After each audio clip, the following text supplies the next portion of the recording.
Comment ne pas craquer sur de la nourriture, sur de l'alimentaire, sur des écarts excessifs le soir en pré-dodo, en post-dîner, des écarts qui très souvent bloquent ta perte de poids, bloquent ton déficit calorique ou tout simplement te font ressentir un certain mal-être sur le moment ou sur la période juste après qui suit ce craquage alimentaire. Si tu te reconnais, reste bien jusqu'à la fin de cette vidéo. Je vais vraiment t'expliquer 4 astuces très simples, très claires et très faciles à mettre en place dès ce soir et que tu vas pouvoir tester dès ce soir. Si tu ne me connais pas, je m'appelle Théo, j'accompagne aujourd'hui plus de 140 personnes à retrouver leur poids de forme, à retrouver leur esthétique et surtout à leur faire perdre du poids, à atteindre leur objectif de perte de poids. Comment? Tout simplement à l'aide d'un accompagnement privé sous forme de mentorat, main dans la main. On va ensemble, épaule par épaule, jusqu'à l'obtention de tes résultats avec un plan alimentaire, un plan d'hygiène de vie, un plan d'activité physique, avec un accès à vie à mes formations, avec un accès total à mon WhatsApp 7 jours sur 7 pour que tu ne sois jamais laissé seul.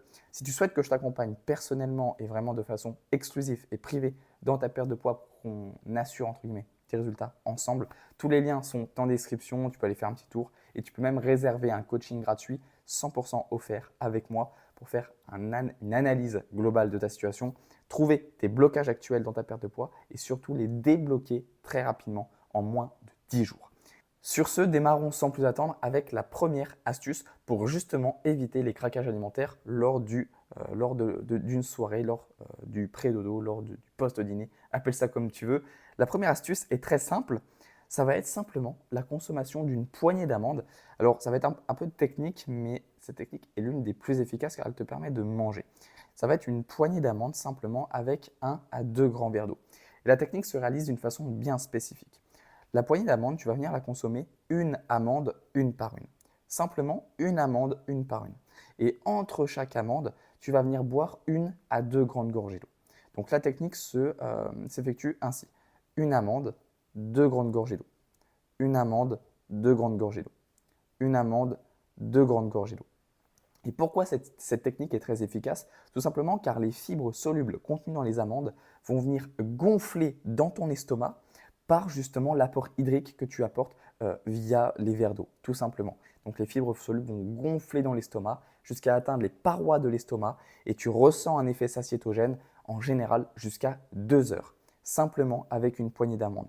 Sachant en plus, bien évidemment, qu'on est sur un aliment santé optimale avec une grande richesse micronutritionnelle en vitamines, en minéraux. Tu as également de bons lipides, de bons acides gras, de bonnes protéines. Donc, c'est un aliment très très bon pour ta santé. C'est un aliment optimal, optimisé, avec un bon potentiel santé, ce qu'on appelle, et qui, bien évidemment, apporte quand même quelques calories, mais beaucoup moins que si tu aurais craqué sur de l'alimentaire, des gâteaux, peut-être des cacahuètes en excès, des chips, ou tout un tas d'aliments qui ne sont pas inclus dans ton programme alimentaire. La question c'est, est-ce qu'il vaut mieux inclure une petite poignée d'amandes supplémentaires à ton programme alimentaire pour éviter de craquer et avoir quand même des résultats, ou bien ne pas prendre cette petite poignée d'amandes au risque sur le moment de craquer complètement sur de l'alimentaire. C'est un peu ce qu'on appelle la gestion, la variété alimentaire. Et ce que je dis toujours, c'est que le plan alimentaire idéal sur le papier, il l'est sur le papier. Le plan alimentaire qui est idéal dans ta réalité, c'est celui qui te permet d'avoir le plus de résultats sur le moment donné. Et sur le moment donné, ce plan alimentaire qui te permet d'avoir le plus de résultats, c'est peut-être un plan alimentaire qui inclut certains aliments spécifiques, qui inclut peut-être par exemple une tartine de Nutella les matins, etc. etc. Je vais simplement te donner un exemple très précis. J'ai accompagné une personne il y a maintenant bientôt 2 ans qui tous les matins mangeait 4 tartines de Nutella. Et on avait entamé ensemble un processus de perte de graisse qui était très simple. On avait simplement modifié quelques habitudes alimentaires sans pour autant faire quelque chose de très strict ou très rigoureux. La première étape que nous avions mise en place, c'était simplement de diminuer les portions de tartines Nutella les matins de 4 par jour à 2 par jour. Et ce pendant 2 semaines. Au bout de 2 semaines, on est passé de 2 tartines Nutella par jour à 1 tartine par jour. Ce qui fait que déjà, en 4 semaines, on est passé de 4 tartines Nutella tous les matins, soit 28 par semaine, à 1 par jour, soit 7 par semaine. On a divisé par 4 l'apport alimentaire par les tartines Nutella en 4 semaines. Et rien que ça a eu des grands résultats sur la perte de poids de cette personne.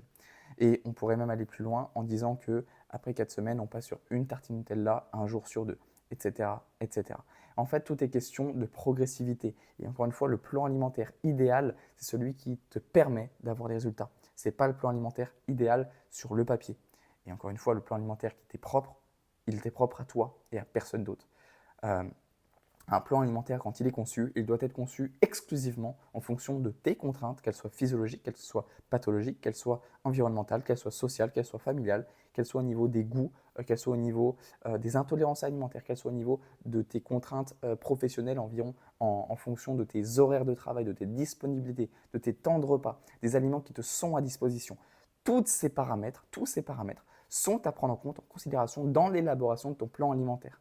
Un plan alimentaire que tu vas trouver sur Internet, que tu vas trouver de façon généraliste, peut fonctionner sur une courte période, une semaine, 2 semaines, 3 semaines, un mois maximum. Mais il ne t'est pas adapté sur le long terme. Ce qu'on souhaite, et c'est ce que je te propose avec les accompagnements privés, c'est qu'on aille ensemble trouver les habitudes qui te permettent, sans avoir l'impression de fournir d'efforts, de tenir des résultats sur le long terme.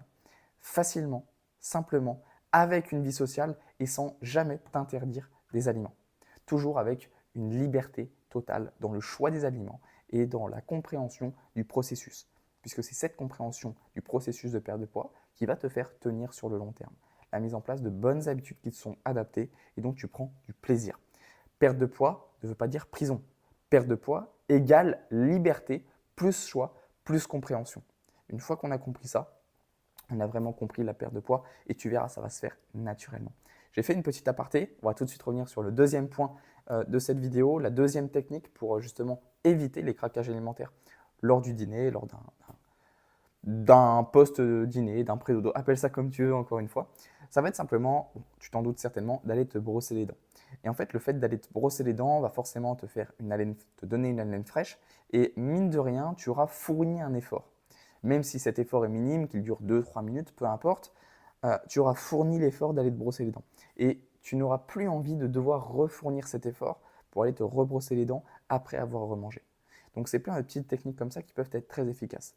Donc la première technique, une poignée d'amandes, consommer une amande une par une, entrecoupée de 1 à 2 grandes gorgées d'eau. Les fibres solubles contenant les amandes vont venir se gonfler dans l'estomac et atteindre les parois de l'estomac très rapidement par justement l'eau apportée via les verres d'eau. Et cet effet cétogène correspond en général jusqu'à 2 heures. Deuxièmement, tu as la technique du brossage de dents. Haleine fraîche, effort d'aller te brosser les dents, tu n'as plus envie derrière de retourner te brosser les dents ou de gâcher cette haleine fraîche.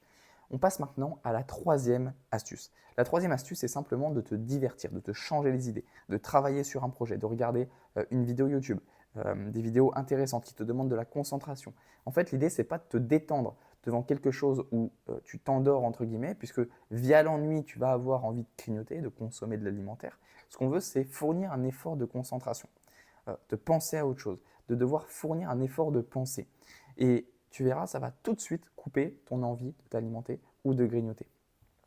Ça peut être simplement travailler sur un projet, lire un livre, pourquoi pas. Ça peut être regarder un documentaire, une série qui demande de la réflexion ou de faire une méditation ou simplement de discuter avec son conjoint, sa conjointe, un proche, peu importe. L'idée va vraiment être de fournir un effort de pensée. Et tu verras, ça va tout de suite te couper l'envie de grignoter. Ça, c'était la troisième astuce. Et la quatrième astuce, ça va simplement être, et c'est vraiment bidon, d'aller se coucher, d'aller au lit, d'aller dormir, tout simplement. Pourquoi? Parce que tu l'as sans doute déjà remarqué, lorsque tu vas au lit, une fois que tu dors et que tu te réveilles, la faim a disparu. La faim revient quelque temps après le réveil, mais pas instantanément. Sauf si vraiment tu es dans un déficit calorique précis, etc., etc. Tu peux ressentir cette faim dès le réveil. Mais très généralement, tu ne ressens pas la faim dès le réveil. Et ça va te faire patienter encore plus. Et encore une fois, la faim que tu ressens sur le canapé le soir, cette envie sucrée, c'est du réconfort. C'est un besoin de dopamine, c'est un besoin de déstresser de la journée de travail, c'est un besoin de compenser un manque quelque part dans la journée. Et ce manque, tu dois le compenser, tu dois être capable de le compenser par autre chose que de l'alimentaire. C'est de la frustration que tu compenses avec de l'alimentaire. Et ça, tu dois le compenser par autre chose, tu dois apprendre, tu dois trouver une solution. Encore une fois, je te l'ai dit précédemment, ça peut être une activité de pensée, une méditation, ça peut être lire un livre, ça peut être travailler sur un projet, ça peut être regarder un documentaire qui t'apprend des choses, ça peut être également consommer une petite poignée d'amandes, mais quelque chose qui t'occupe réellement, qui te fait du bien à toi. Et c'est vrai que je pourrais même rajouter une cinquième option, une cinquième astuce qui est simplement de prendre soin de toi. Et lorsque tu vas venir prendre soin de toi, tu vas augmenter un petit peu ton capital amour-propre, si on peut appeler ça comme ça. Et le fait d'augmenter ton amour-propre, bah, tu vas avoir d'autant plus envie de prendre soin de toi. C'est un peu un cercle vertueux. Plus tu prends soin de toi, plus tu prends soin bah, de ton corps, de ton organisme, de ce que tu apportes au sein de ton corps via ton alimentation, via ton hydratation, via une quantité de sommeil, un bon repos, un sommeil réparateur, etc.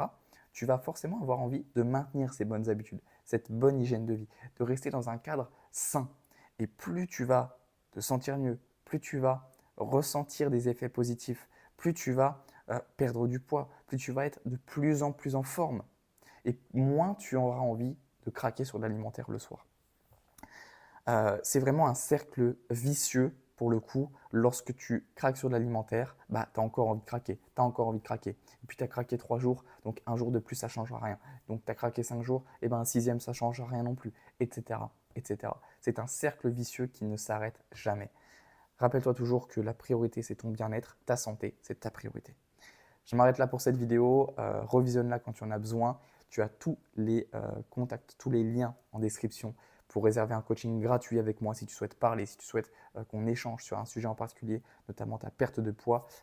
Je serai avec grand plaisir, je t'accueillerai avec grand plaisir dans ce coaching en visio ensemble. Et puis tu as également les e-books en description, les liens pour réserver des coachings, etc., etc. Sur ce, je te souhaite une excellente journée, un excellent week-end, une excellente soirée, une très bonne nuit en fonction de la période à laquelle tu regardes cette vidéo. Et moi, je te dis à très vite, à la prochaine dans une prochaine vidéo. C'était Théo, ciao ciao.